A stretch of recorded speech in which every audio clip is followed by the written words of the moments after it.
So this is for those of you who haven't heard or don't know about Tantra, who are new to Tantra, the tantric practice.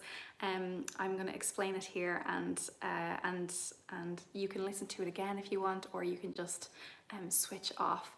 So the practice of Tantra yoga is really a practice that moves you from the physical body, right, to the energetic and subtle body, to ultimately arrive at pure awareness. Okay, and this is that idea that we are really I'm sure many of you have heard me speak about this before, but that Tantra yoga expresses that the outside world is the inside world, okay? That everything that is happening outside is also happening inside, and that there are pathways to maps to fulfillment at every single level within us. And the outside world teaches us how to use these maps. So at a very basic level, even if we were to talk about the chakras, right? The chakras representing, as we go through the body, represent a different element. And those elements also exist in the world, right? Earth, water, fire, wind, ether, okay? And how they interact even give us an indication to how this energy interacts with our body. So for example, what happens when water and fire meet, okay, Swadhisthana and Manipura. Sometimes it can create steam, right, that's rising up. Sometimes if it's too much water, it can extinguish the fire, right? Sometimes if it's too much fire, so think of like the sun, it can cause a drought, okay? So all of these ways that energy interacts in the outside world is also an indication of how they're interacting in the inside world. And when you learn to become receptive and aware of this type of interaction that's existing all around us, we start to understand what our body is doing, how it is working. And so within our body, we have what's called prana, and there's different types of prana, but and I'll explain probably in week 2 a little bit more about this. But prana is essentially this life force energy. It is the energy that makes me, that has me alive right now, that has me talking, that has my heart beating, that has you listening, right? It's this energy of aliveness. And prana is literally the currents and subcurrents upon which everything that is alive inside and outside is moving, okay? And to learn prana and to learn this kind of movement of energy is to understand what your body is saying to you.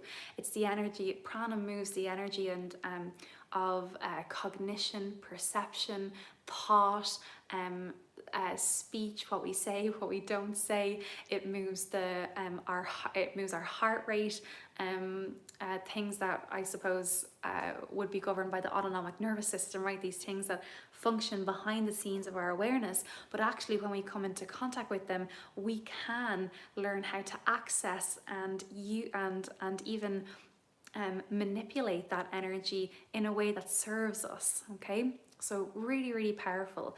And this is really what we're meeting in the practice. The pillars of Tantra yoga are there's many different ways to describe it, but I like to describe it in 4 pillars, okay?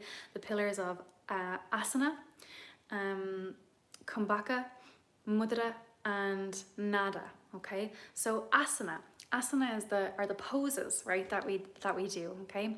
And so the purpose of asana is to purify the body of all of the obstructions that keep energy from moving through you freely, okay? So we know this, if we get a pain in our shoulder, what is that? What's happening there? It's like blood is not flowing into that area anymore, and more than likely that's why we need someone to massage it so that we can get nutrient-rich oxygenated blood into that part of our body so that it can begin to restore itself, right? So this is to remove obstacles. Once we have energy moving through us freely, then we move to the next thing, which is kumbhaka. Kumbhaka literally means retention, and so most of the time we use this with regards to breath retention, but it also we also use it with regards to bandhas or seals in the body, okay? I'll speak about this more if you're like, this woman is talking and it's going over my head. If you don't know any of this stuff, you will learn it, okay? So just stay with me. And so now once we have energy moving freely through our body, now we learn how to contain energy. Now we learn how to grow it and cultivate more of it. And we all know this, right? I talk about this all the time with regards to our energy, that energy is created, but we choose to spend it. So even for example, if we were to take this into a yoga class, we could be standing in a particular pose, and if we're not in that pose efficiently, we can be expelling excess energy, more energy than we need to. So this is about learning the skillful use of energy. So powerful, and this will move into every single area of your life. It moved into every single area of my life in terms of the way that I interacted with my friends, showed up with my family, even showed up with work. If you have a tendency for burnout, right, exhaustion, all of these states, this is where you learn how to work with your energy and manage it, okay?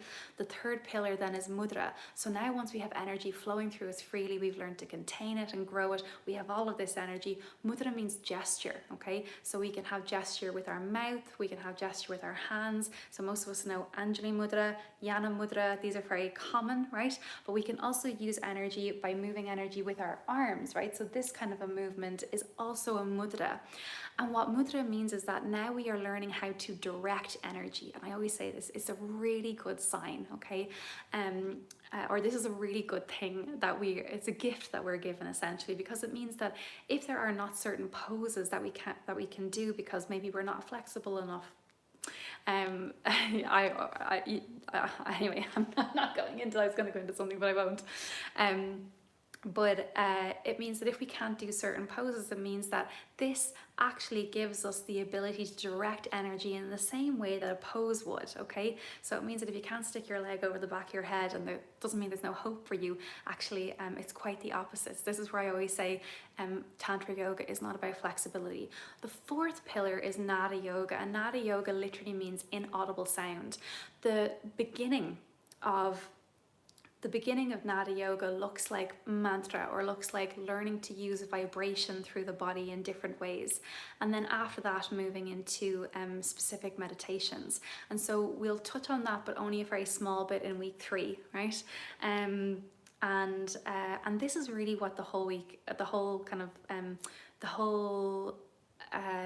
next 3 weeks is based on, the foundations of this.